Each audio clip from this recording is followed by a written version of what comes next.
Salutare tuturor și bine v-am regăsit la un nou videoclip pe acest canal. Astăzi avem momentul să vă prezint un nou set de vagoane seria 2190 AVA 200. Este vorba despre celebrele vagoane Ice Mihai Eminescu, doar că de data aceasta nu este setul de bază cu locomotiva, ci setul de completare, mai exact amintiri feroviare 25004. Ice Mihai Eminescu, set de două vagoane, epoca a 5-a.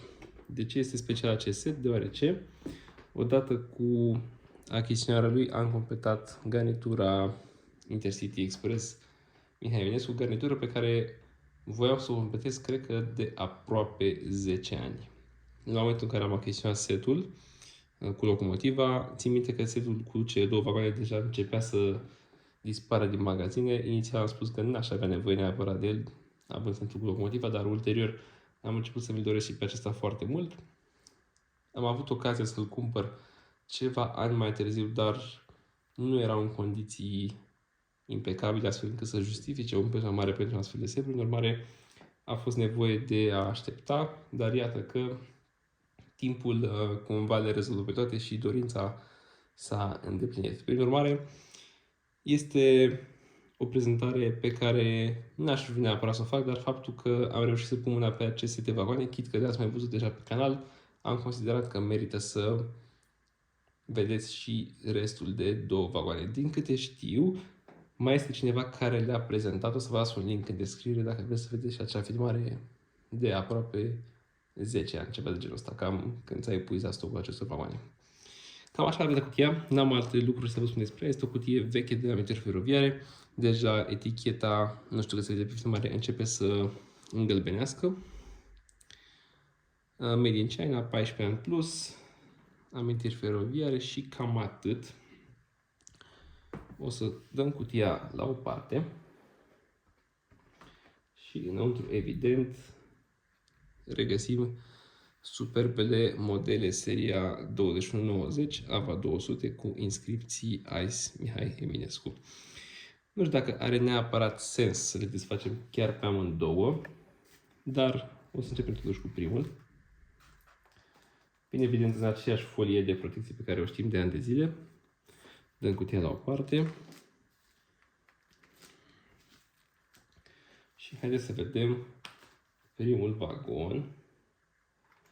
Este vorba despre vagonul cu numărul 001, cifră de control 6, vagon seria 2190. Prin urmare, este chiar primul vagon AVA 200, seria 2190, fabricat la Astra Arad.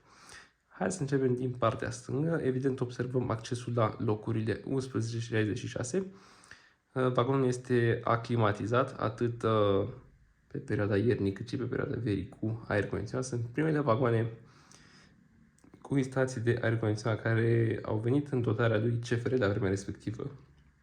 Încă nu era CFR creator, de aceea avem și logo-ul CFR vechi. Nu putem decât să remarcăm aceste inscripții superbe în această culoare contrastantă albastră. Merg mai departe, putem să observăm și boghiurile care la momentul respectiv erau deja cel puțin partea de osi la a doua generație. Sunt ceva mai atent lucrate, dar legat de acest lucru aș dori să facem un videoclip separat ceva mai târziu pentru a vedea puțin evoluția acestor vagoane.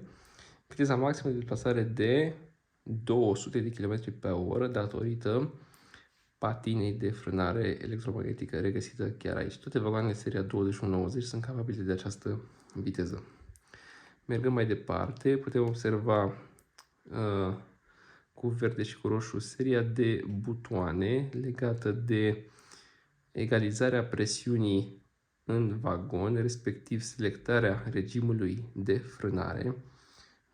Din nou, este o versiune îmbunătățită față de varianta inițială de vagoane, dar nu atât de avansată precum cele mai noi pe care le-ați văzut la mine pe canal. Stații de domiciliu București-Grivița și ultima revizie a acestui model undeva în 96. Nu știu cât de bine se poate observa pe cameră. În mare parte, cam atât. Pe această parte este coridorul, accesul la locurile 71-116. Pe dedesubt, evident, cutiile de aer condiționat cu inscripționare de amintiri feroviare.